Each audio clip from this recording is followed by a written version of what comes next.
에베소서 우리 6장 우리 1절에서 4절까지 말씀입니다. 같이 함께 교독하도록 하겠습니다. 에베소서 6장 1절에서 4절입니다. 우리 신약성경 316페이지 정도 있어요.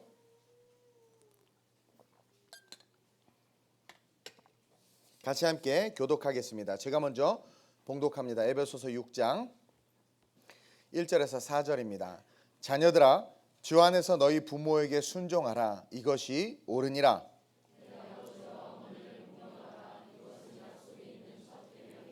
이로써 내가 잘되고 땅에서 장수하리라. 함께 또 아비들아, 너희 자녀를 노엽게 하지 말고 오직 주의 교훈과 훈계로 양육하라. 아멘. 따라합시다. 하나님 사랑, 부모 사랑, 자녀 사랑. 우리를 향한 하나님의 뜻이 있습니다. 우리를 향한 하나님의 뜻이 있는데 그 선명하고도 분명한 우리를 향한 하나님의 뜻이 뭐냐면 그것은 우리가 잘 되는 거예요. 우리를 향한 하나님의 뜻은 우리가 잘 되는 것이지 우리가 안 되거나 우리가 힘들어지거나 우리가 낙담하거나 우리가 실패하는 거 우리 하나님이 원치 않아요. 하나님은 우리가 진정으로 잘 되게 하기 위해서 창세 때부터 일하셨고 지금도 일하고 계십니다. 옆 사람에게 하나님이 당신을 잘 되게 하실 겁니다. 여러분 그 믿음을 꼭 가지시길 바랍니다. 우리 교회가 자랑할 게 몇 가지가 있어요. 많죠. 근데 그 중에서 가장 자랑할 만한 게 뭐냐면 우리 성가대, 우리 찬양, 이 찬송이 아름답다라는 거예요. 오늘 성가대 찬양 참 은혜를 받았어요. 주의 약속 신뢰하며 우리가 하나님의 약속을 붙잡고 서 있으면 하나님 우리를 반드시 잘 되게 한다라는 거죠. 우리를 너무나도 잘 되게 하고 싶으셔서 하나님께서 우리에게 주신 것이 한 가지가 있는데 그게 바로 십계명이에요. 율법입니다. 십계명을 우리에게 주신 것은 우리로 하여금 우리를 힘들게 하고 우리를 억압하게 하고 우리에게 있는 모든 즐거움을 빼앗아 가기 위해서 주신 게 아니라 우리가 정말 잘 되게 하기 위해서 주신 게 십계명이라는 거죠. 여러분 율법은요 우리를 속박하고 억압하기 위해서 준 게 아니에요. 우리로 하여금 자유케 하고 우리로 하여금 잘 살게 하고자 주신 거라는 것을 분명히 기억하시길 바랍니다. 많은 사람들이 특별히 우리 청년들이 저한테 많이 물어봐요. 아니 선악과를 왜 만드셨대요 하나님은?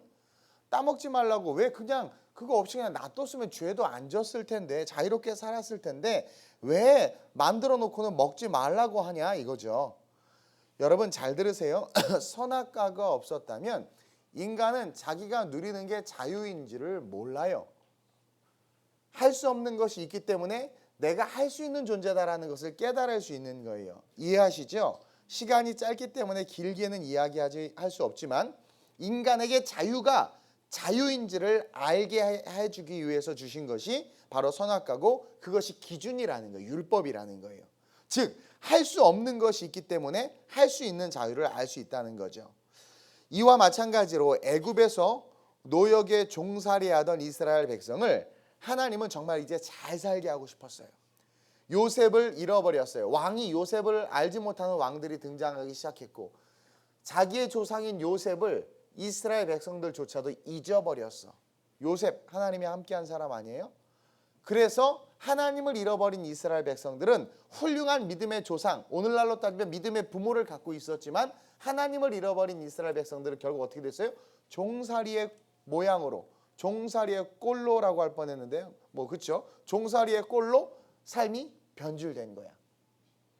그래서 하나님이 그들을 건져내면서 그들이 진짜 애굽에서 그들이 하나님을 잃어버리고 그들이 하나님을 떠남으로 말미암아 전과 같이 종살이의 삶, 자유를 빼앗긴 삶, 억압된 삶이 아니라 진짜 자유의 삶, 정말 행복의 삶, 축복의 삶을 살게 하시고자 그들에게 주신 게 바로 10가지 계명이야.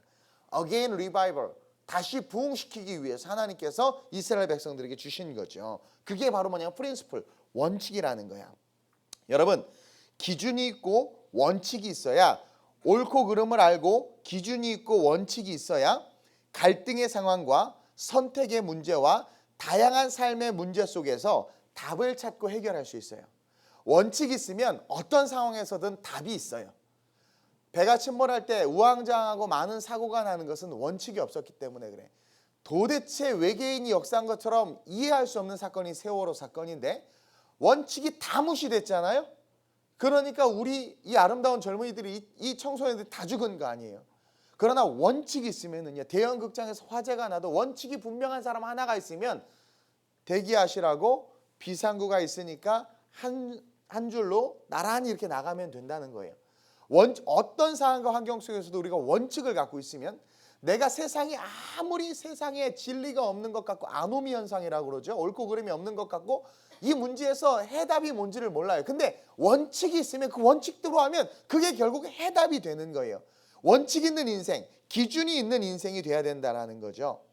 그래서 그 기준, 그 율법으로 하나님께서 우리에게 주신 것이 십계명입니다. 이 십계명은요, 1계명에서 4계명까지가 하나님을 위한, 하나님을 향한, 하나님과 인간 사이에 지켜야 될 신의 기준, 원칙이에요. 그리고 5계명에서 10계명까지가 사람과 사람, 즉 하나님 안에서의 삶을 살아가는 하나님의 사람들이 지켜야 할 기준, 원칙이 5계명에서 10계명까지의 계명이야. 그래서 대신계명, 대인계명 둘로 나눠진다고 예전에 말씀을 드린 적이 있어요. 우리 10계명을 한번 좀 볼까요? 신명기 20장에 있는 내용을 우리 김주현 간사님이 아주 멋있게 정리를 해놨어요. 1계명부터 4계명까지를 보면 하나님과 우리와의 관계에 대한 이야기예요. 짧게 축약해 놓은 건데 나 외에 다른 신을 두지 말라는 거죠. 우상을 두지 말라는 거예요. 내 하나님 여호와 이름을 망령되게 부르지 말라는 거예요. 안식일을 거룩히 지키라는 거예요. 그렇죠? 1계명에서부터 4계명까지 느껴지는 게 뭐예요, 여러분? 하나님 사랑이죠? 이게요, 어려운 것 같지만 우리가 하나님을 사랑해 봐요. 불상을 사랑하겠어요? 우리가 하나님을 사랑해 봐요. 다른 신들을 우리가 두겠어요? 근데 우리가 신앙생활하면서도 점 보고 신앙생활하면서 가끔 4월 초팔일 날 저기 이렇게 산속에 들어가는 이유가 뭐예요?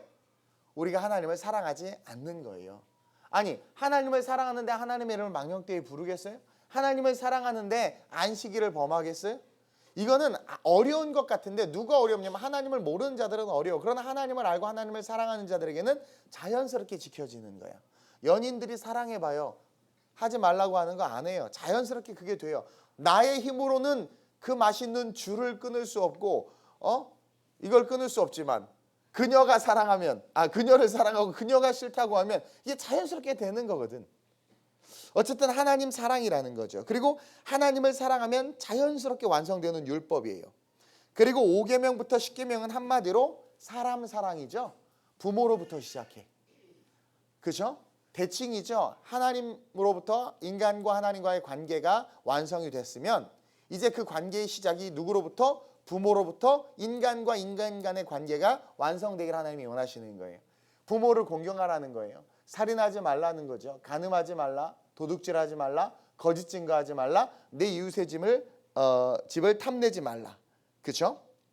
이 5계명부터 10계명까지 한마디로 말하면 사람 사랑이야. 사람 사랑. 그래서 예수님께서 율법의 완성, 신약시대에 딱 오셔서 뭐라고 그랬어요?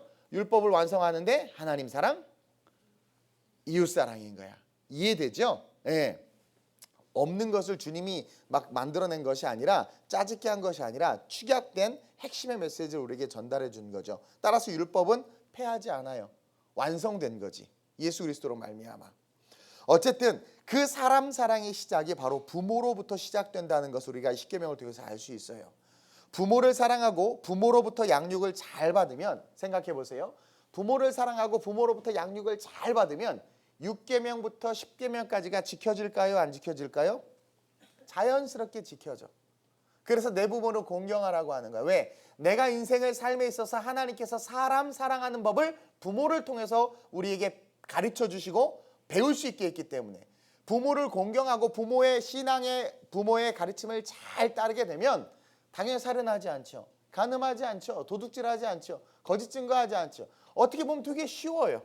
근데 오늘날 가장 많은 범죄가 뭐예요? 살인. 엊그저께인가 뉴스 보니까 그 토막살인 그 얼굴이 공개됐는데 보니까 멀쩡해. 그쵸? 멀쩡한 사람이 뭐 눈이 좀 돌아가고 얼굴에 뭐 막이끼가 가득 꼈거나 뭐 그런 게 아니라 멀쩡해. 근데 그렇게 끔찍한 짓을 저질러요. 요즘에 사이코패스들이 얼마나 많아요. 간음 말할 수도 없죠. 도둑질, 여러분 도둑질 어마어마하죠. 거짓 증거, 요즘에 교회 안에서의 거짓 증거들, 성도들 간의 거짓 증거들, 이로 말할 수 없죠. 내 이웃의 집을 탐내지 말라. 남의 아파트 평수 부러워하는 거 다 십계명 어기는 거야. 그냥 주신 것에 감사하면서 사세요. 어쨌든 부모를 잘 섬기고 좋은 부모를 만나서 양육을 잘 받으면 6계명부터 10계명을 지키는 게 쉬워. 어렵지 않아. 근데 가정이 깨지기 시작하는 거죠. 가정에 상처가 있어요. 그러다 보니까 올바른 양육이 이루어지지 않아요. 그러면서 나타나는 게 뭐냐면 6절로부터 10절까지의 사건들이야. 대부분 엮이는 가정에서 자란 아이들이 저런 사건들을 일으킵니다. 건강한 가정에서 철없이 자라면 마마보이 파파보이는데도 저런 짓은 안 해. 근데 가정에 어려움이 있거나 이혼 가정이 결손 가정이거나 하여튼 여러 가지 그런 가정들이 깨지기 시작하면서 나타나는 현상. 다른 말로 말하면 부모를 공경하라 이전에 부모가 자녀를 양육을 하지 못하는 거야. 이해돼요? 그리고 양육을 잘 받은 자녀는 부모를 공경할 거야, 안 할까요? 공경하지. 하나님으로부터 인류가 시작됐듯 사람 사랑의 시작은 부모로부터인 거야. 부모가 그만큼 중요한 거예요. 오늘날 뉴스에 나오는 대부분의 사건이 6에서 10계명까지의 사건임을 여러분들이 알 수 있을 거예요. 그러면서 깨닫는 것이 부모가 정말 중요하다. 부모가 정말 중요하다. 잠언 14장 26절에서 27절을 보면 우리 한번 읽어볼까요? 시작. 여호와를 경외하는 자에게는 견고한 의뢰가 있나니 그 자녀들에게 피난처가 있으리라. 여호와를 경외하는 것은 생명의 셈이니 사망의 그물에서 벗어나게 하느니라. 아멘. 여호와를 경외하는 자에게 견고한 의뢰가 있나니 그 자녀들에게 피난처가 있으리라. 부모에게 하는 말이에요. 좀 쉽게 현대인의 성경 저 별로 좋아하지는 않는데 이해하기가 조금 쉽게 풀어져 있기 때문에 현대인의 성경을 한번 읽어보겠습니다. 시작. 여호와를 두려운 마음으로 섬기는 자에게는 안전한 요새. 자, 여호와를 두려운 마음으로 섬기는 자에게는 안전한 요새가 있대. 그러니까 하나님을 그러니까 1계명부터 4계명까지를 잘 지키는 자에게는 안전한 요새가 있는데 계속 시작. 그러니까 누구에게 지금 두려운 마음으로 여호와를 섬기라고 성경이 이야기하고 있는 거예요? 부모에게. 그렇죠? 부모가 두려운 마음으로 여호와를 섬기면 하나님께서 안전한 요새를 주시는데 그것이 누구에게 피난처가 된다? 자녀에게 피난처가 된다. 따라서 외부의 세상의 대적들이 자녀들을 건들 수 있어요, 없어요? 없다라는 거야. 계속 한번 읽어볼까요? 시작. 여호와를 두려운 마음으로 섬기는 것은 생명의 샘과 같아서 사람을 죽음에서 구한다. 이래서 내가 현대인어 성경을 안 좋아해. 구한다 막 이렇게 끝나가지고 자꾸. 여호와를 두려운 마음으로 섬기는 것은 생명의 샘이래. 하나님을 두려워하는 게 우리에게 생명이라는 거예요. 생명이 끊임없이 샘솟아나는 거예요. 여호와를 두려워하면서 살면 내가 자녀에게 공급해 주지 못해도 하나님이 공급해 주시고, 여호와를 두려워하면서 살면 내가 자녀의 삶을 케어하지 못해도 하나님이 케어하시고, 내가 여호와를 두려워함으로 삶을 살면 하나님께서 그 자녀의 죽음을, 그 자녀에게 다가오는 수많은 죽음에게서 그들을 구한다라는, 건지신다라는 거죠. 다시 말하면 여호와를 두려운 마음으로 섬기는 부모는 자녀들에게 요새, 하나님이 함께하는 장막, 하나님의 축복의 땅을 만들어준다라는 거예요. 따라서 부모는 철저하게 하나님을 사랑하며 신앙생활해야 합니다. 그래서 이 험난한 세상에서 자녀들에게 안전한 요새와 같은 피난처를 만들어 줄 수 있어야 돼요. 이 피난처는 생명의 샘이요 사망의 그물에서 벗어나게 하는 능력이라는 거죠.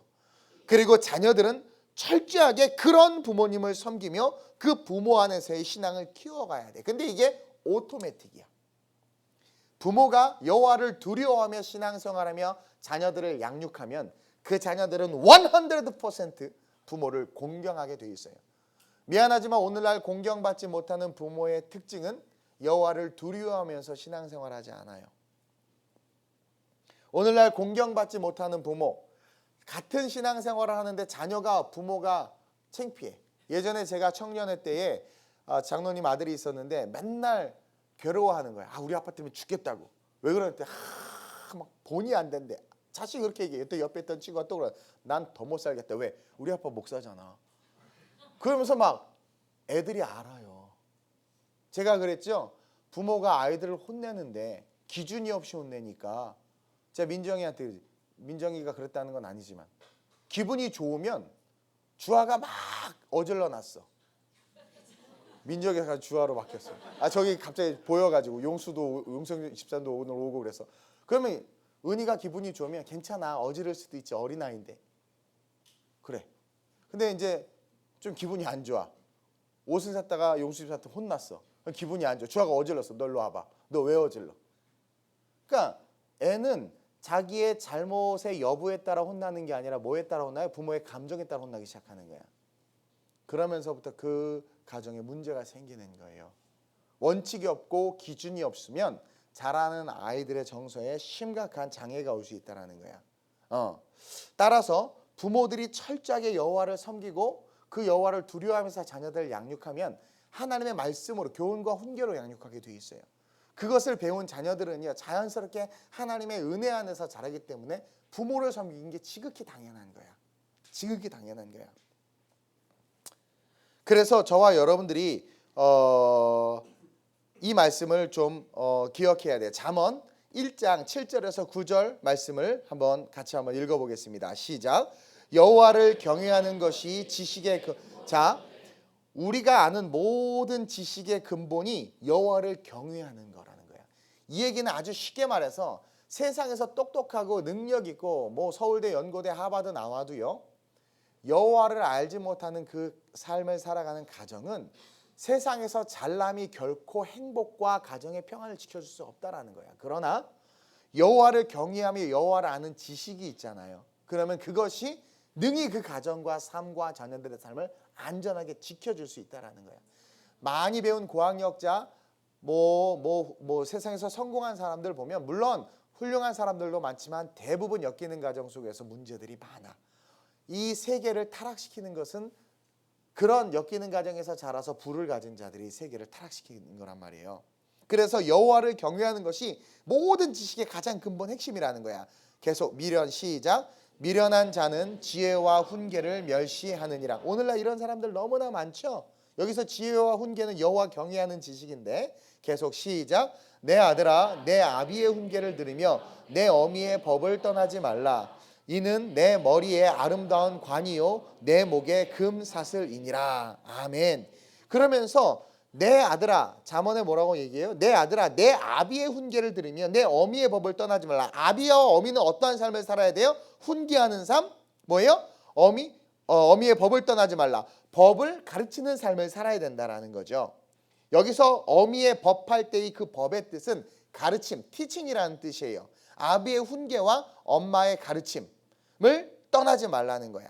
이는 내 머리에 아름다운 관이요. 이게 죽을 때 가로 쳐놨네. 죽을 때 들어가는 그런 관이 아니라 화관, 영광의 면류관, 내 목에 금사슬이라 세상에서의 지위, 직분, 그거라는 거야. 즉 신앙의 부모님들의 훈계와 어미의 가르침을 따르는 자들의 삶은 그 자녀들이 어떻게 돼요? 화관이 되며 금사슬, 즉 높은 관직, 영광, 축복과 성공이 된다라는 거야. 그리고 이 모든 것의 시작은 바로 하나님을 사랑하는 것에서부터 시작된다라는 거예요. 아담과 하와가 하나님께 은혜를 받고 다시 하나님을 사랑하면서 순종하면서 삶을 잘 살았어요. 에덴에서 추방당하긴 했지만 하나님의 사랑이 다시 회복됐어. 그래서 가인과 아벨을 낳고 잘 살았어요. 왜냐하면 아담과 하와가 못 살았다는 말이 성경에 없어. 그리고 오래 장수하게 하시면서 많은 자녀들을 낳게 하셨어. 이해하세요? 잘 살고 있었단 말이에요. 근데 두 아들을 낳았는데 가인과 아벨인데 이 둘 모두에게 신앙 교육을 시켰어요.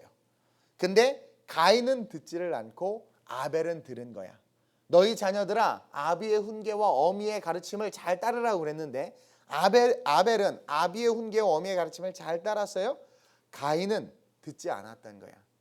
따르지 않았던 거예요. 아까 말한 것처럼 여호와를 경외하는 지식이 없었던 거예요. 그 마음이 없었던 거죠. 부모는 열심히 가르쳐도 자녀가 듣지 않으면 어떻게 돼요? 또 소용없는 거야. 소용없는 거야. 그래서 나타난 현상이 뭐예요? 가인이 아벨을 죽이는 일이 벌어져요. 가인의 인생은 하나님을 사랑하지 않는 인생으로 출발했어. 부모의 아비의 훈계와 어미의 가르침을 따르지 않았어. 그러자 어떻게 돼요? 하나님과 상관없는, 하나님을 떠나는, 그러니까 아비의 훈계와 어미의 가르침을 따르지 않으니까 뭐가 세워지지 않냐면 하나님 사랑하는 마음이 자라지 않는 거야. 하나님 사랑하는 마음이 자라지 않으면 어떻게 돼요? 떠나게 돼 있어요. 결국 하나님을 사랑하지 않는 인생으로 그 삶이 출발하자 모든 것이 어그러져. 창세기 4장 이하에 가인의 후손들이 나오는데 재미있는 건 이들 모두가 문화와 문명을 건설하는 일들을 해요. 가인의 후손들이 막 퉁소를 잡고 음악을 하고 건축을 하고 막 이런 사람들이 시간이 없어서 보지는 않겠어요. 그러나 집에 가서 4장 읽어보세요. 오늘날 엔터테인먼트 쪽에 종사하는 사람들이 다 가인의 후손들이야. 이 성악도 그건데. 네, 가인의 후손들이에요. 근데요, 문화와 문명을 건설하는 일들을 다 가인의 후손들이 하는데, 근데 필요에 따라 스스로 살아가는 법을 터득해서 삶을 세워가는 모습이 거기 보여. 하나님의 사람들은 하나님께 구하고 도움을 받아서 삶을 살아나가는데, 이 가인의 후손들의 특징이 뭐냐면 살다 보면 뭔가 필요하잖아요. 뭔가 필요하단 말이에요. 그러면 그 필요한 것을, 필요를 채우기 위해서 스스로 그 필요를 만들어내고 스스로 그게 그 상황이 되면 스스로 거기에 살아가는 법을 막 자기가 만들어내는 거야. 그게 문화와 문명이에요. 오늘날 동성애나 소수인권들이 그거 자기가 자기 속에는 좋을 대로 하는 거예요.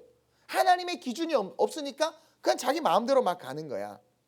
하나님의 도움을 구하거나 하나님의 축복을 바라는 게 아니라 자신의 힘과 재능으로 문화와 문명을 만들고 필요한 것들을 막 채워나가는 거야. 오늘날도 그런 사람 많죠? 자기의 힘과 재능으로 해. 기도는 주여 기다리세요. 그래서 자기가 막 하는 거야. 그러나 그들이 자신들이 가진 것들로 하나님을 향하여 무엇을 했다는 내용은 성경 어디에도 찾아볼 수가 없어요. 그러니까 자기네들이 가진 것으로 하나님, 예를 들어서 막 뭐 건축 기술이 있어. 메이슨들, 그런 프리메이슨들, 메이슨들이죠.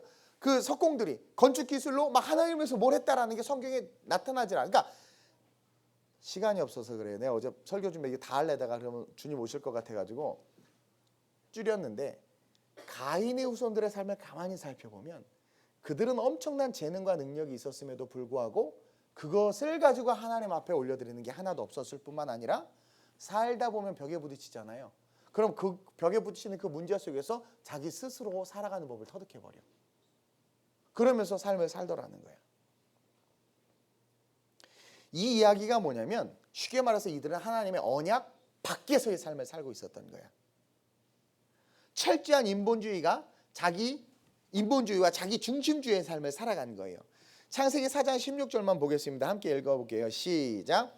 가인이 여호와 앞을 떠나서 에덴 동쪽 놋 땅에 거주하였더니. 자, 창세기 4장 16절부터 가인의 후손들이 나오는데 그 후손들이 나오기 전에 뭐라고 선포하냐면 가인이 여호와 앞을 어떻게 한대요? 떠나서. 개역 한글 성경을 보면 조금 더 정확하게 나오는데 한번 읽어볼까요? 시작. 가인이 여호와의 앞을 떠나 나가. 그건 준비가 안 됐구나. 떠나 나가. 떠나는 것이 아니라 떠나 나갔다라는 거야. 떠나 나갔다라는 거야. 개역 한글을 보면. 그래서 에덴 동편 놋 땅에 거하였더니 그냥 여호와 앞을 그냥 떠난 수준이 아니라 떠날 뿐만 아니라 나갔다라는 거죠. 즉 이 가인으로 말미암아 어떤 현상이 일어나냐면 가인의 자녀들은 결국 저주를 받고 하나님을 잃어버리게 되고 유리하고 방황하는 인생이 되는 거야. 결국 가인의 자녀들은 누구 때문에 그 저주의 삶을 살아요? 가인 때문에. 그래서 부모가 중요한 거야. 예수를 부모가 온전히 알아야 돼. 뭐 이슬람은 거기서 태어나고 싶어서 태어났겠어요? 근데 태어나는 그렇게 됐어. 왜 그랬어요? 그 부모가 하나님께서 부르셔도 지들이 제 갈 길을 가서 결국에, 그러니까 부모의 선택이, 부모의 삶이 누구에게까지 영향을 미치는 거야? 자녀에게까지. 하나님 탓하지 마세요. 하나님 탓 아니에요. 하나님은 복음을 전하고 우리를 살리시려고 최선을 다하셨어. 문제는 우리가 가진 프리윌, 자유의지를 가지고 우리가 선택하지 않은 거야. 그러니까 성경을 보니까 가인의 자손들 제가 쭉 어제 많이는 못 봤죠. 쭉 훑어보니까 그 자녀들이 계속 저주를 받고 그 후손들이 누구예요 지금? 오늘날 크리스찬들을 핍박하고 오늘날 적그리스도 사상을 가지고 특별히 프리메이슨들, 일루미나이트들 다 가인의 후손들이야. 여호와 앞을 떠나 나가는 일을 지금도 멈추지 않고 있어. 그만큼 부모가 중요한 거야. 그래서 십계명에서 내 부모를 공경하라. 여호와를 두려워하는 마음으로. 그러니까 그 부모한 사람이 얼마나 중요한지 알겠죠, 여러분? 그 이야기를 하고 싶어서 이렇게 열거하고 있는 거예요. 그러니까 한 가정이 온전히 서고 하나님께서 예비하신 축복을 받고 화관과 금사슬을 두르는 그러한 삶이 예비되어 있음에도 불구하고 부모가 여호와 하나님을 떠나 나가니까 그 후손들에게 뭘 가르치겠어요? 부모가 신은 없다, 하나님 없다. 그게 유전되는 거예요. 계속 내려가. 그걸 누굴 탓하겠어? 하나님은 그래도 계속 선교사를 보내고 계속 교회를 세우는데 부모가, 제가 인도네시아 박승인 선교사님 우리 선교 갔었잖아요. 인도네시아에서 전도에 애가 교회 와요. 그 아이에게 예수가 신비해졌단 말이에요. 얼마나 은혜야. 근데 부모가 불태워 죽여. 부모가 하나님 여호와 앞을 떠나기 시작하면, 떠나 나가니까 어떻게 돼요? 복음이 들어간 자녀들도 죽이는 거야 아마. 반면에 부모가 여호와 안에, 하나님은 아벨이 죽고 나서 셋을 주시는데 그 셋을 통해서 하나님의 계보를 또 흘러나가. 근데 하나님의 계보들을 보면 뭐 화려한 재능이나 능력이 없어. 셋의 후손들을 보면. 근데 여호와 하나님을 경외하는 거야. 그러니까 그 자녀들이 복을 받는 거야. 네, 여러분 부모의 신앙이 얼마나 중요해요. 부모가 온전한 신앙으로 서 있으면 그 가정이 온전히 서고, 그 가정이 온전히 서니까 어떻게 돼요? 자녀들이 화관과 금사슬을 두르는 축복을 누린다라는 거죠. 그 부모는 반드시, 그런 부모가 되기 위해서는 반드시 하나님을 사랑해야 함을 우리는 분명히 깨닫고 알아야 돼요. 그래서 첫째로 여러분 하나님을 사랑하라는 거야.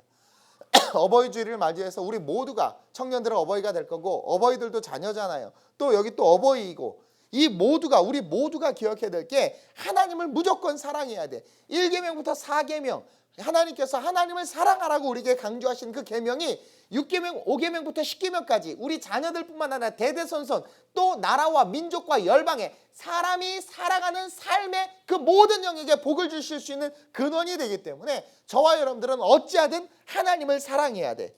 내가 여호와 앞을 떠나 나가면 나만 나가는 것이 아니라 내 자녀들이 여호와 앞을 떠나 나가게 되고 내 가정이 여호와 앞을 떠나 나가게 된다라는 거예요. 모두 유리하고 방황하는 가정과 자녀가 될 수밖에 없다는 것을 깨달아야 돼. 따라서 사랑해야 돼. 사랑해야 돼. 그리고 부모가 하나님을 몰라요? 근데 내가 감사하게 하나님을 알았어. 그러면 내가 이룬 가정과 내 자녀들에게는 반드시 신앙교육을 해야 돼요. 그러면서 동시에 어떻게 돼요? 부모를 공경해야 돼. 잘 들으세요. 내 부모를 공경하러 오늘 에베소서 나와 있는 것처럼 우리가 신앙이 있기 때문에 하나님 사랑을 하면 하나님이 내게 주신 부모를 공경할 수밖에 없어. 근데 그 공경은 이따 나누겠지만 부모의 이성과 부모의 철학과 세계관을 따라가라는 것이 아니라 부모에게 뭐예요? 복음을, 하나님 사랑하는 법을 자녀가 부모에게 가르쳐줘야 되는 거예요. 중요한 건 저와 여러분들이 하나님 밖에 나가면 나 하나의 문제가 아니라 내 가문 전체의 문제가 될 수 있다는 거예요. 어버이 주일 우리가 먼저 감사하고 기억해야 될 분이 저와 여러분 하나님이라는 것을 우리는 먼저 기억해야 돼요. 그 하나님이 없이는 이 땅에서 그 어떤 것도 복이 될 수 없기 때문에 하나님을 저와 여러분들이 먼저 가장 사랑해야 돼. 그리고 하나님이 우리의 뭐가 되세요? 아버지 되시잖아. 아버지 되시잖아. 아버지 되시잖아. 따라서 어버이 주일 자녀들에게 자꾸 뭔가 받으려고 하고 목사님 좀 용돈 얘기 좀 해주세요. 잘 새끼 키워놨더니 뭐 이런데 자꾸 그런 얘기 들으려고 하지 마시고 내가 정말 하나님을 사랑하고 있는가? 하나님은 내 아버지신가? 그 하나님이 아버지임을 기억하고 감사하고 지금 우리가 여호와 앞을 떠나 나가 있는 삶이 아니라 여호와 안에 있음을 감사하며 찬양하는 저와 여러분들이 되어야 될 줄로 믿습니다. 여러분 지금 여러분들이 여호와 안에 있는 거예요. 이거 얼마나 감사한 건데요. 사탄 어쩌든 여러분들이 가인처럼 여호와 앞을 떠나 나가게 만들려고 하는데 지금 여러분들이 이 안에 있다는 것은 감사해야 될 일이야. 여러분 하나님을 사랑하라고 제가 그랬어요. 그렇죠?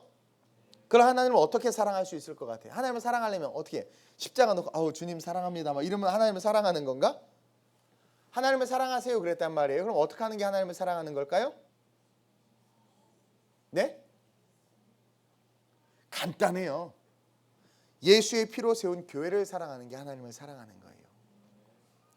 마지막 주신 지상 대명령인 땅끝까지 이르러 복음을 전하는 사명을 사랑하는 게 하나님 사랑하는 거야. 하나님을 사랑한다라는 것을 여러분 사랑합니다. 우리 같은 존재는요 하나님을 사랑한다라는 고백도 못해. 어떤 분이 신학자 그런 말을 하더라고요. 하나님을 사랑한다라고 말하는 것 자체가 모순이라는 거예요. 우리는 그분을 사랑할 수 있는 존재가 아니라는 거예요. 우리 같은 건 감히 하나님을 사랑하는 건 아주 간단해요. 그분이 우리를 너무나도 사랑하셔서 이 땅에 자기 몸을 찢으셔서 뭘 세워주셨어요? 교회를 세워주셨단 말이야. 그 교회를 사랑하는 거야. 그리고 그 교회 안의 성도, 보이는 지체를 사랑하지 않는데 보이지 않는 하나님을 너희가 어떻게 사랑하겠느냐? 바로 그러잖아요. 그 지체가 모인 우리 한 사람 한 사람의 교회잖아요. 이걸 사랑해야 되는, 그게 하나님 사랑하는 거야. 그리고 하나님께서 주신 지상 대명령을 사랑하는 거야. 그래서 제가 하나님을 엄청 사랑하잖아요. 그래서 하나님 저 이뻐한다니까요. 여러분, 교회를 사랑하고 사명을 사랑하는 것이 하나님 사랑하는 거예요. 분명히 아셔야 돼요. 그래서 많은 사람들이 순교할 수 있었던 거예요. 순교를 어떻게 해? 하나님 사랑하니까 순교하는데 그 사랑이 뭘로 드러나요? 이 조선 땅에 와서 교회 세우려다가 화살 맞아 죽고, 저 중국 땅에 가서 교회 세우고 복음 전하려다가 다 죽은 거. 교회를 세우고 복음을 전하는 거, 교회를 사랑하고 선교하라는 거, 이것이 하나님 사랑하는 거야. 여러분, 어버이 주를 맞이하여 여호와 하나님을 사랑해야 되는데 그 사랑이 과연 내 안에 있는가? 나는 몸된 교회를 사랑하는가? 나는 복음 전파를 위한 선교를 사랑하는가? 우리 필리핀 운동회 하는 모습 얼마나, 체육대회 하는 모습 얼마나 아름다워요. 운동회가 아니라 얼마나 아름다워요. 그게 뭐 우리가 선교를 하나님의 사명을 사랑했기 때문에 맺은 열매 아니겠어요? 이 두 가지를 사랑하며 섬기는 삶을 살 때 하나님은 우리가 하나님을 사랑하는 줄을 아시는 거예요. 그 하나님을 사랑해야 돼. 그래야 자녀들이 복을 받는 거예요. 둘째로 부모를 사랑해야 돼요. 오늘 설교 제목이 대지예요. 부모를 사랑해야 돼. 이제 본문으로 돌아가 보겠습니다. 오늘 본문 에베소서 6장 1절에 처음 선포가 뭐예요? 자녀들아! 자녀들 다 잘 들으세요. 여기 다 자녀죠. 자녀들아 하고 선포하면서 나오는 내용이 뭐냐면 너희 부모에게 뭐하라? 순종하라. 여러분 잘 들으세요. 여기서 나오는 부모는 먼저는 믿음의 부모를 말하는 거예요. 믿음의 부모에게 순종하라는 거야. 왜? 훈계와 가르침을 주는 부모를 순종하라는 거야. 그것이 우리에게 뭐가 된대요? 지식과 생명이 되기 때문에. 믿는 부모라면 신앙의 교육 가운데 순종하는 것이고, 만약에 여러분들의 부모가 믿지 않는 부모라면 너희 부모에게 순종하라 라는 말씀은 부모를 돌보며 섬기라 라는 말씀이에요. 이해하세요? 따라서 제가 두 번째 대지를 부모에게 순종하라 라고 하지 않고 부모를 사랑하라고 한 이유가 그거예요. 믿는 부모라면 가르침과 훈계를 받는 것이 부모를 사랑하는 것이고, 믿지 않는 부모라면 내가 믿고 내가 경험하고 고백한 예수 그리스도를 부모에게 전하는 게 그게 부모 사랑인 거예요. 용돈 주는 것보다 더 큰 사랑이 그거야. 근데 용돈도 주면서 전해야 돼. 지는 쓸 거 이빨 쓰면서 예수만 믿으라고 그러면 진짜 꼴보기 싫어서 교회 나가기 싫어요. 최선을 다해서 드리면서 부모를. 어떤 사람이 이 얘기하니까 엄마가 절에 가자고 초파를 같이 절에 갔대. 왜? 부모를 순종하라면서요. 그거 아니란 말이에요. 이해돼요? 부모의 이성과 철학과 타종교를 따르라는 것이 아니라, 그것을 순종하며 그쪽으로 가라는 것이 아니라 신앙을 지키며 자녀로서의 돌봄에 사랑을 더하라는 거야. 그 사랑의 끝에 천국이 있음을 알기에 부모에게 천국을 선물하기 위하여 사랑을 더하라는 거죠. 그리고 그 사랑의 핵심이 바로 십계명을 알게 하는 거야. 십계명. 다시 말해 믿지 않는 부모는 하나님을 사랑하도록 섬겨야 하고, 믿는 부모들은 그 가르침에 순종해야 하는 거야. 그러한 삶을 살 때 하나님께서 주시는 축복이 바로 3절과 같은 돈 주고 살 수 없는 축복인 어떤 축복? 잘 되는 축복과 어떤 축복? 장수의 축복. 여러분, 잘 된다 이거 쉽지 않아요. 우리는 잘 된다 그러면, 잘 산다 그러면 돈이 많다고 생각하는데 그건 돈이 많은 거예요? 그건 부자라고 해야 돼. 잘 산다고 하면 안 돼요. 난 잘 살아요. 근데 집도 없어. 근데 저 잘 살고 있어요. 이해돼? 잘 사는 것에 그 언어를 아시겠죠? 아무리 돈이 많아도 못 사는 사람이 얼마나 많은데요. 맨날 애들 날라다니고요.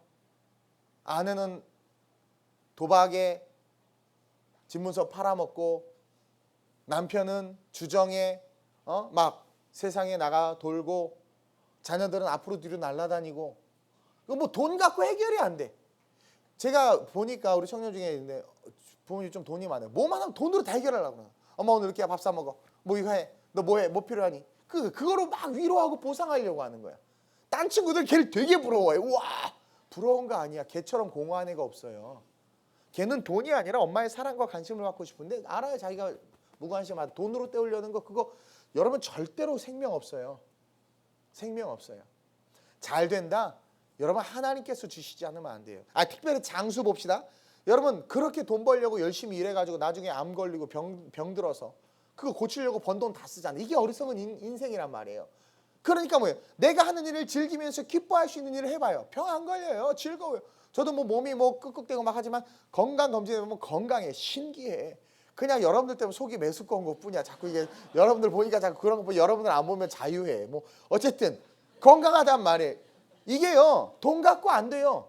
하는 일을 여러분들 목사님 맨날 6주마다 어떻게 다니고 막 이렇게 다니고 막 다른 사람들은 힘들다고 하는데 내가 기쁘고 내가 즐거워하지 못하는 일이에요. 여러분 뭐 절대 못해요. 절대 못해. 싫은 걸 그렇게 하라고 하면 못해. 좋으니까 하는 거야. 그러니까 건강한 거고 기쁜 거예요. 에너지가 넘치는 거예요.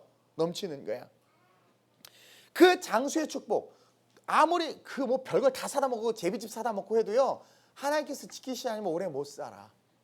근데 하나님의 은혜를 베풀면 길게 살아요. 근데 장수도요 벽에 똥칠하면서 오래 사는 거는 그거는 저주야. 저주. 그쵸? 어떻게 보면 저는요 단번에 가고 싶어. 멋있지 않아요? 장수라는 것은 하나님께서 말하시는 장수라는 거 보세요. 그냥 애는 훅 데리고 가죠. 모세 훅 데리고 가죠. 모세가 죽을 때면 아직 기력이 쇠하지 않았는데 왜 데려가? 이렇게 데려간 거예요. 그것처럼 장수는 오래 살되 하나님의 사명을 위한 그 장수고 그리고 건강하게 살다가 불꽃처럼 그냥 하늘나라 올라가는 거죠. 그런 멋진 축복이 어디서 나타나요? 부모에게 순종할 때. 부모에게 순종할 때. 그러니까 여러분 잘 들으세요. 부모는 반드시 하나님을 사랑해야 하고 하나님의 교훈과 바르게 함과 의로 교육하기 위한 이 성경을 가지고 가르침으로 또 훈계로 자녀들을 양육해야 돼. 근데 그것이 일관성이 있어야 돼. 그냥 뭐 성적 좀 떨어지고 애들 뭐 그러면 야 교회 가지 마. 막 그러고 교회가 재미가 없으면 교회는 재미로 오는 거 아닌데 무슨 서클 활동하러 보내는 줄 알아요. 그런 신앙의 양육 태도가 자녀들을 버리는 거야. 저도 어렸을 때 그렇게 교회 가기 싫은데 두들겨 패서 저희 어머님이 주일학교 보내고 그런 게 저에게 은혜인 거예요. 은혜인 거예요. 근데 이게 주일학교 아이들 잘 생활 부모가 부지런하지 않으면 또 안 돼 이게 막. 그러니까 이거 부모의 신앙이 제일 중요한 거야. 부모의 신앙이. 그래서 그 신앙으로 가르칠 때 자녀들은 무조건 순종하고 그 가르침을 따르며 믿지 않는 부모들은 어떻게 하라고 그랬어요? 부모를 사랑하는 것이 순종하는 것이 뭐라고 그랬어요? 복음을 전하는 거. 그럴 때 우리의 삶에 주시는 축복이 뭐예요? 잘 되는 축복. 잘 된다는 건 내가 손을 대는 것마다 잘 되는 거야. 잘 되는 건 하나님께서 내게 예비하신 길이 열리는 거야. 장수의 복이 임하는 거예요. 아멘? 그 부모를 사랑하는 저와 여러분들이 됐으면 좋겠습니다. 그리고 마지막으로 자녀를 사랑해야 돼요. 제가 아까도 말했지만 어버이날이라고 자녀들에게 받으려고만 하지 말고 그렇죠? 난 자녀들에게 부끄러움이 없는가? 정말 자녀들을 사랑하는가? 그리고 사랑하고 있는가? 다시 한번 점검하는 게 어버이 주일인 줄로 믿습니다. 그래서 4절에 아비들에게 이야기하고 있는 거예요. 보세요. 6절 한번 봅니다. 1절부터 자녀들아 주 안에서 in Christ 주 안에서 믿음의 부모예요. 믿음의 부모. 주 안에서 너희 부모에게 순종하라 이것이 옳으니라. 내 아버지 어머니를 공격하라가 아니라 공경하라. 그렇죠? 열받다가 어느 날 누가 막 성경인데 속이 시원해졌대. 왜 그러냐? 에베소 6장 2절 보는데 신바람이 나. 내 어머니와 아버지를 공격하라 그래가지고 얼마나 신바람이 났는지. 공격이 아니라 공경하라. 이것은 약속에 있는 첫 계명이니 이 공경하라의 뜻이 사랑하라는 뜻이에요. 쉽게 말하면 이것이 약속에 있는 첫 계명. 이 약속에 있는 첫 계명이 뭐예요? 5계명. 인간과 인간 사이에 있는 대신 계명의 첫 계명인 5계명인 내 부모를 공경하라. 그 계명이라는 거예요. 이로써 내가 잘되고 땅에서 장수하리라. 그러면서 자녀들에게 권면하고 아비에게 귀납적으로 그 결론적으로 아비들의 마음 태도, 애티튜드를 강조하고 계시는 거죠. 그러면서 4절에 또 아비들아 너희 자녀를 노엽게 하지 말고. 그렇죠? 노엽게 한다라는 게 뭐냐면 주 안에서 양육을 잘 받으려고 하는데 부모가 신앙의 교훈과 가르침으로 양육하는 것이 아니라 감정의 교훈과 감정의 가르침으로, 기분의 교훈과 기분의 가르침으로, 그때그때 달라요의 양육으로 하면 자녀들이 뭐예요? 화가 나는 거야. 노여운 거야. 나에겐 이렇게 하지 말라 이렇게 하지 말라 해놓고 부모는 이렇게 하고 이렇게 하는 거예요. 그러니까 자녀들이 노여. 이 노여움이라는 것은 뭐냐면 복음을 받아들이지 못해요. 복음을 받아들이지 못해. 그래서 아비들에게 권면하는 거예요. 절대로 자녀를 노엽게 하지 말라. 네 기분과 감정대로 아이들을 양육하지 말라. 아니 자녀가 어떻게 하면 뭘 했길래 부모에게 화를 내겠어요? 자녀는 부모에게 화를 낼 수가 없잖아요. 근데 부모에게 화가 나는 이유가 뭐겠어요? 뭔가 양육 태도가 하나님의 순리에 어그러지면 화가 나는 거예요. 막 딴 데서 열받은 집에 와서 자식한테 막 화푸는 부모들이죠. 제일 나쁜 거예요. 제일 나쁜 거. 왜 자기 열받는 걸 자식한테 풀어요? 가게집 가서 풀어요. 왜 그걸 왜? 근데 그렇게 하는 부모가 많아. 자존감이 낮은 부모들은 자녀에게 남편에게 와서 막 풀어. 당사자 앞에서 죄송합니다. 죄송합니다. 와가 집에 와서 아이고 내가 말이야 막 그러면서 그게 노엽게 하는 거야. 원칙 없이 살아가는 삶. 그러면서 뭐래요? 오직 주의 교훈과 훈계. 여러분 주의 교훈과 훈계가 바뀌나요? 하나님의 말씀이 변하나요? 불변하죠? 원칙을 가지고 양육하라는 거예요. 오직 주의 교훈과 훈계로 양육하라는 거야. 아비들에게 있어서 이야기하고 있는 것의 핵심은 뭐냐면 자녀들의 양육 태도에 대해서 이야기하는 거예요. 너희가 올바른 양육 태도를 갖지 아니하면 자녀들이 너에게 순종하지 않는다라는 거예요. 너희가 올바른 양육 태도를 가지고 양육하지 아니하면 너희 자녀가 잘 못되고 장수하지 못한다라는 거야. 따라서 원칙과 기준을 가지고 내가 자녀들을 양육해 왔고 양육하고 있는지 점검하라는 거예요. 여러분 자녀들을 사랑한다는 것은 다 퍼주고 다 해주고 다 도와주는 것이 아니야. 하나님이 우리에게 그랬나요? 성경을 가만히 읽어봐요. 다 퍼줬는데 언제? 창조 때 벌써 다 만들어줬잖아요. 아니 하나님께서 순리만 주시고 우리로 하여금 뭐라고 그랬어요? 다스리고 정복하라고 그랬어. 하나님이요 다 해놓지 않았어요. 다 퍼주고 막 하지 않아. 약속만 해주셨어. 그리고 그 약속을 받기 위해서 우리의 노력과 행함이 있어야 돼. 아니 모세에게 애굽에서 건져내라 해놓고 하나님이요 다 하셨나? 아니요. 모세가 그 말씀을 믿고 부모가 자녀에게 가르침을 받았어요. 가르침을 받은 그 자녀가 그것을 행할 때 지팡이를 들고 막 그렇죠? 막 반석을 치고 그리고 하나님을 믿고 막 걸어갈 때 그때 하나님께서 도우시는 거지. 지팡이 안 들었으면 홍해 갈라졌을까요? 안 갈라졌을까요? 안 갈라졌다라는 거죠. 약속을 해주셨지만 그 약속을 받기 위해서는 우리의 노력과 뭐가 있어야 돼요? 행함이 있어야 돼. 근데 오늘날 잔디깎기 부모 제가 포스팅해서 올렸죠. 우리 밴드에. 오늘날 잔디깎기 부모 얼마나 많아. 이 잔디깎기 부모가 뭐예요? 다 알아서 앞에 돌이 있네. 다 치워줘. 다 치워줘. 하나님은 두려워하지 말라. 내가 너와 함께 할 것이라. 걸어가라 그래. 돌 있는데요? 두려워하지 말고 가. 그럼 막 가. 가서 그 아이가 막 돌을 치려고 하면 살짝 도와줘서 돌을 치워줘. 근데 잔디깎기 보면은 얘 가만히 있어. 돌이 있어. 우리 가는데 막 다 치워놔. 그러면 종일 막 분명히 말씀드리지만 부모가 자녀의 인생에 개입하는 그 순간 그 자녀는 망가지는 거예요. 부모는요 자녀가 가진 재능과 그 아이의 소망과 소원을 이루어주기 위해서 돕는 거지 부모가 주도해서 이끌어가는 거 아니에요. 그래서 오늘날 정말 형편없는 마마보이 파파보이들이 얼마나 많은 줄 아세요? 정말 뭔가 힘들어 싸우지를 않아. 부모가 다 해주니까. 나중에 문제 있으면 엄마 50대가 돼도 엄마 그러고 있다니까요. 전에 우리 노덕하 지사님 잠깐 얘기해 주셨는데 그 막 부모가 다 하니까 아들의 손주까지 있는데 그렇죠? 그 중간에 계신 아버지가 아무것도 못하는 무능력가 돼버리는 거야. 뭐 손주 결혼도 막 자기가 막 주고 뭐 다 하는 거야. 다 하는 거야.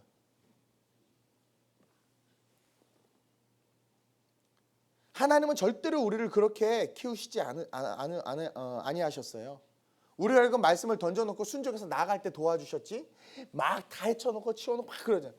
여리고 성도 돌라고 했어요. 순종하고 행하게 했어요. 그렇게 양육해야 되는데 여리고 성이 있네. 가라 아들아, 또 가라, 이러지 않았다라는 거죠.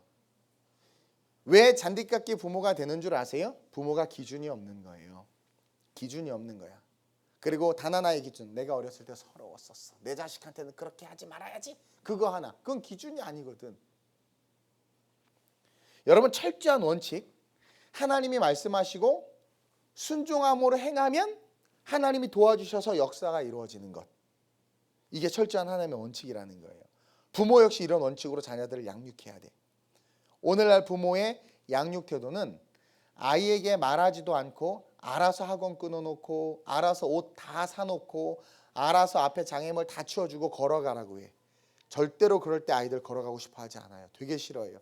애기들 자기네들이 막 옷 입고 싶어 하죠. 조금은 지들이 막 코디에 입고 싶어 하죠. 그러면 천 싫어, 이거 입어. 절대 그러지 마세요. 칭찬해주고 잘했다, 그 이쁘다 아무리 구리게 입고 와도요, 빨간 양말만 해도요 막 그렇게 입혀주세요. 근데 정말 웃긴 게 엄마는 자기 체면 때문에 애들을 막 지가 꾸며. 그때부터 애들 인격이 말살되는 거예요. 원칙을 가지고 양육하고 아이가 성취하고 성장할 수 있도록 약속을 통해서 일어나는 법을 세상의 방법이 아니라 하나님의 방법으로 살아가도록 가르쳐야 돼. 약속하고 그 약속을 지켰을 때 스스로 일어나는 법을 가르칠 수 있어야 된다. 하나님이 우리를 그렇게 양육하셨거든요. 그러니까 진정 부모가 자녀를 사랑하는 건 오직 다른 것이 없는 거야. 다른 것이 없는 거야. 주의 교훈과 훈계로 양육하는 거야. 원칙을 가지고 하나님께서 우리에게 약속해 주셨어요. 그리고 지키면 어떻게 하나님께서 도와주셨어. 그러나 지키지 않으면 어떻게 했어요? 지킬 때까지 권면하고 계속해서 지킬 수 있도록 힘을 부여하고 포기하지 않고 지지해주고 사랑하면서 일어설 때까지 기다려줬다가 일어나면 그제서야 보상을 하고, 그런 방법으로 해야지 강하게 클 수 있거든요. 그러니까 적극적으로 양육하라는 거야. 자녀들아, 너희 자녀를 노엽게 하지 말고 오직 주의 교훈과 훈계로, 이게 오직 이 방법밖에 없는 거예요. 오직 주의 교훈과 훈계로 양육하라는 거죠. 주의 교훈, 주의 훈계, 오직 원칙을 가지고 그것을 가지고 자녀들을 사랑해야 돼요. 마지막으로 짧은 글을 하나 낭독해 드리고 말씀을 좀 맺으려고 합니다. 우연찮게 쓴 글인, 읽게 된 글인데요. 한번 여러분 조용하게 반주 좀 한번 해주시고 한번 좀 들어보세요. 제목이 우리의 어머니 아버지라는 제목이에요. 우리 어머니는 엄마가 보고 싶지 않은 줄 알았습니다. 어머니는 첫사랑이 없는 줄 알았습니다.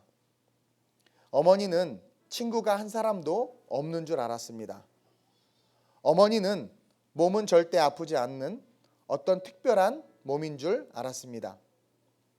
어머니는 어렸을 때부터 아무 꿈도 품은 적이 없는 줄 알았습니다. 어머니는 새벽에 일찍 일어나고 늦게 잠드는 것을 좋아하시는 줄 알았습니다. 어머니는 특별히 좋아하는 음식이 없는 줄 알았습니다. 어머니는 짧은 파마머리만 좋아하시는 줄 알았습니다. 어머니는 얼굴이 고와지고 몸매가 날씬해지는 것에는 전혀 관심이 없으신 줄 알았습니다. 어머니는 우리가 전화를 길게 하는 것을 좋아하시지 않는 줄 알았습니다.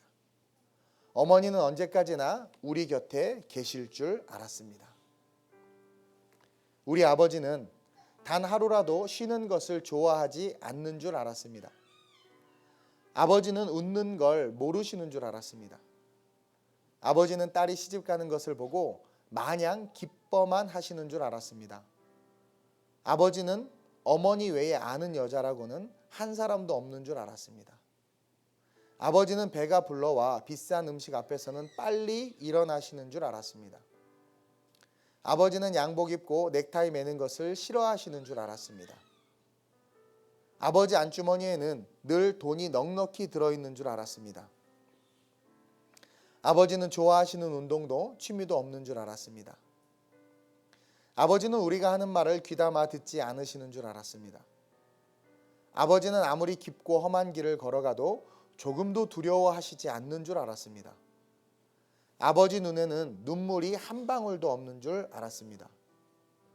아버지는 우리가 객지로 떠나는 것을 좋아하시는 줄 알았습니다. 나 당신의 자식이었을 때는 미처 몰랐더랍니다. 당신이 그랬듯 나도 이제 당신처럼 내 자식의 부모가 되어보니 알겠습니다. 참으로 어리석게도 이제야 알아차린 당신의 가슴과 그 눈물을 가슴에 담고 당신의 사랑이 무척 그리운 이 시간에 지금은 하늘나라에서 지켜보시는 고마운 두 분께 외쳐봅니다. 사랑합니다. 내 어머니 아버지. 그 한국기독교연구소 설교 노트에 이렇게 기록된 그 짧은 글인데 제가 보고 너무 은혜를 받아가지고 이게 좀 낭독을 했어요. 뭐 감동이 별로 없는 것 같은데 저도 감동이 있었는데 그 부모라는 이름처럼 위대하고 아름다운 이름은 사실 없어요. 그래서 하나님이 자신을 우리에게 아버지다라고 가르쳐 주신 것 같아요. 저와 여러분들 어버이 주일인데 이 세 가지를 좀 한번 잘 기억했으면 좋겠어요. 과연 내가 하나님을 사랑하는가? 그리고 그 사랑 안에서 내가 부모를 사랑하는가? 그리고 내가 자녀를 사랑하는가? 그리고 자녀로서 나는 부모를 사랑하는가? 그리고 자녀로서 나는 하나님을 사랑하는가? 그래서 이 어버이 주일 아름다운 우리 교회의 모든 가정들이 정말 다시 한번 말씀으로 회복되어지고 하나님께서 우리에게 주신 그 하나님 사랑, 부모 사랑이, 자녀 사랑이 각각 존재하는 것이 아니라 하나가 되어서 하나로서 이어지는 사랑임을 기억하며 그 사랑으로 풍성한 그러한 삶을 살 수 있기를 위해서 우리가 이 시간 한번 기도했으면 좋겠습니다. 하나님을 더욱더 사랑할 수 있는 우리가 될 수 있게 해달라고, 진정한 원칙을 가지고 삶을 살아갈 수 있는 우리가 될 수 있게 해달라고, 자녀들은 부모를 사랑하되 정말 하나님의 말씀 안에서 부모의 가르침과 훈계에 진심으로 마음을 다하여 그 부모를 순종하며 섬길 수 있기를 위해서, 부모들은 자녀를 대하며 노엽게 하는 것이 아니라 진정 원칙과 사랑으로 주의 교훈과 헌결을 양육할 수 있는 진정한 부모가 될 수 있기를 위해서, 그래서 가인처럼 여호와 앞을 떠나 나가 사는 삶이 아니라 셋처럼 아벨처럼 여호와 안에 하나님께 주시는 잘됨과 그 장수의 축복을 누리는 그런 우리가 될 수 있기를 위해서 이 시간 간절히 우리 주님의 이름 한번 부르고 합심으로 전심으로 기도합니다. 주여! 할렐루야. 좋으신 아버지 하나님 감사합니다. 오늘 주신 말씀을 통하여 하나님 사랑, 부모 사랑, 자녀 사랑에 대하여 우리의 마음을 새롭게 하기를 원합니다. 성령이 함께하여 주시옵소서. 우리의 마음 가운데 먼저는 하나님 사랑이 있어야 합니다. 하나님 사랑이 있어야 합니다. 하나님, 이 땅의 모든 부모와 자녀들 마음속에 변치 않는 하나님 사랑이 회복되어지고 세워질 수 있도록 주님 이끌어 주시옵소서. 우리의 마음 가운데 주시는 그 사랑이 하나님 변하지 않게 하시고 주님을 사랑하기에 그 사랑으로 말미암는 하나님 주신 계명에 순종하여 부모를 공경하며 주신 계명에 순종하여 자녀들을 양육하며 하나님의 아름다운 가정을 이룰 수 있는 아름다운 우리의 모든 성도들 되게 하여 주옵소서. 우리의 삶 가운데 지금 가정이 파괴되고 세상이 무너져가고 있는 소식이 들리고 있습니다. 이 삶 가운데 하나님, 우리가 다시 한번 빛과 소금으로서 하나님을 사랑하며 부모를 사랑하며 자녀를 사랑하는 사랑의 하나가 되어 삶을 살아가는 가정들이 일어나게 하시고 그 가정들이 빛을 발하게 하셔서 마지막 이 세대의 하나님의 영광에서 드러나는 존귀한 가정들, 아름다운 우리 교회 가정들이 서게 하여 주시옵소서. 우리 부모들의 마음을 위로하여 주시고 그 부모들의 마음 가운데 그리스도의 사랑이 넘쳐나게 하시며 그 부모들이 하나님 생명 걸고 자녀들을 위하여 신앙을 붙잡을 수 있도록 주님이 이끌어 주시옵소서. 자녀들 역시 부모의 연약함을 감당하며 부모들을 사랑하되 전심으로 사랑하게 하시고 섬기게 하시고 주님 다시 오시는 그날까지 하나님 말씀하신 대로 부모를 공경하며 최선을 다해서 섬길 수 있는 믿음의 자녀들 될 수 있도록 주님께서 이끄시고 인도하여 주옵소서. 성령이 함께하여 주옵소서. 하나님, 오늘날 가정들이 무너지고 있는 것은 하나님 사랑을 잃어버렸기 때문입니다. 여호와 앞을 떠나 나가는 가정들이 많아졌습니다.